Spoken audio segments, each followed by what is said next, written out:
কবিতাৰ শিৰোনাম তাহানিতে দিয়া চিঠিখন অশোক ভৰালী নতুন দিল্লী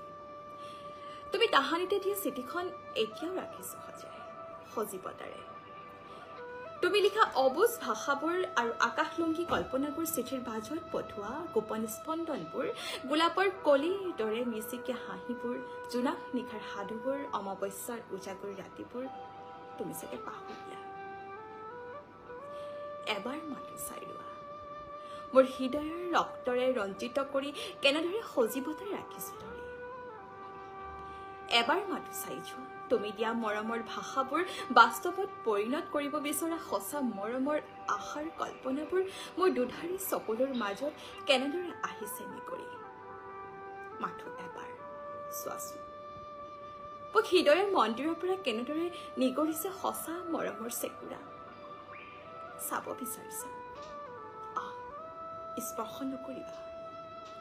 কৰাল বান্ধে যদি চেকুৰাবোৰ তাহান্তে দিয়া মৰমবোৰ প্ৰেৰণাবোৰ স্তব্ধ হৈ ৰব হিয়াৰ স্পন্দনবোৰ কি চাই আছে নিজৰা ধাৰিলৈ ভয় নকৰিবা অনন্ত ৰুদন হৈ বৈ থাকিব মাথো তোমাৰ মৰমবোৰৰ বাবে ৰবানা চকুপানী দুধাৰি মুচিলো তিতি যায় যদি তাহানিতে দিয়া সংলাপবিহীন অভিনেতাৰ দৰে প্ৰাণহীন দেশৰ আশাহীন জীৱনৰ চিতাগ্নিত জ্বলি থকা ভস্মৰ ৰব মাথো